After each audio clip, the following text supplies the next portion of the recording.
পেছনের ডোবাটার পারে অনেক কচু শাক হয়েছে, কটা কেটে আনতো, ইলিশের মাথা দিয়ে কচুর শাক বানাবো।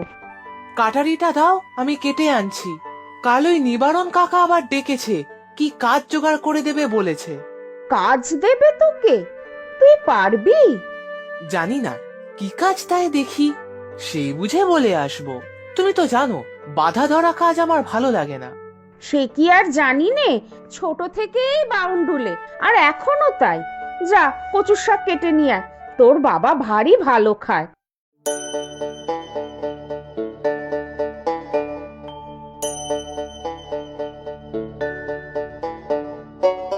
নিয়ে এসেছিস? দে আমি কেটে নিই।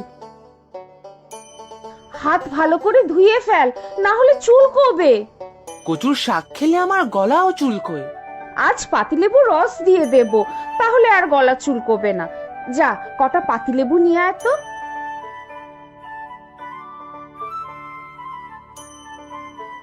এই যে বৌদি, আপনার ছেলে আমার যা উপকার করেছে তা কি বলবো। শুনেছি গামছা খুঁজে দিয়েছে তো। আহা, শুধু তাই নয়, তাহলে আর কি? বাড়ি ফিরে দেখি এ গামছা আমার গামছা নয়, রংটা এক হলেও বেশ পুরনো। মনটা খারাপ হয়ে গেল। তারপর হঠাৎ দেখি গামছার এক কোণায় কিছু একটা গিট দিয়ে বাঁধা। ওমা, তারপর? খুলে দেখি সেই মোহরটা, যার উপরে আমাদের কুলদেবতার মূর্তি খোদাই করা। ওমা, সেই মোহরটার কথা তো পটলার বাবার মুখে শুনেছি, বহুদিন আগে নিখোঁজ হয়ে গেছিল। হ্যাঁ, সেটাই। কি যে সৌভাগ্য আমার! ভাগ্যিস পটলার ছিপে উঠেছিল। কোথায় আমাদের পটলা? ও তো বাজারে গেল, দেখি যদি কটা পাতিলেবু পায়। ওকে একটু পাঠিয়ে দেবেন কাল, দেখি একটা কোনো কাজের ব্যবস্থা করতে পারি কিনা। আচ্ছা ঠিক আছে, বলে দেব। ও বুড়িমা, লেবু আছে গো, পাতি লেবু। কটা লাগবে শুনি? লেবু তো সব প্রায় শেষ। একটা গো। ও, একটা?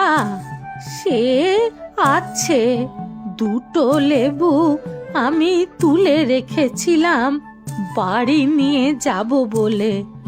ওর মধ্যে থেকে একটা না হয় দিয়েই দিচ্ছি। হ্যাঁ, একটাতেই হবে, কচুর শাকে তো লাগবে। কত টাকা দেবো বলো? কচুর শাক মানে? কচুর শাক রান্না হচ্ছে নাকি বাপু? হ্যাঁ তো, ইলিশ মাছের মাথা দিয়ে। ও মা, কি ভালো খেতে! তুমি লোভ দিও না বুড়িমা, তাহলে আমাদের কিন্তু পেট খারাপ হবে। না হে বাপু, লোভ দেব কেন? আমি তো আর আমিষ খাই না। তবে কচুর শাক, আহা! আচ্ছা, আমি তোমাকে কাল কচুর শাক কেটে দিয়ে যাব। বাড়ির পেছনে অনেক আছে, তুমি নিজের মতো করে রান্না করে খেও। বড় ভালো ছেলে বাবা তুই। আচ্ছা, যা, লেবুর পয়সা তোকে দিতে হবে না, এমনি দিয়ে দিলাম। আহা, কচুর শাক কত ভালো খাই আমি।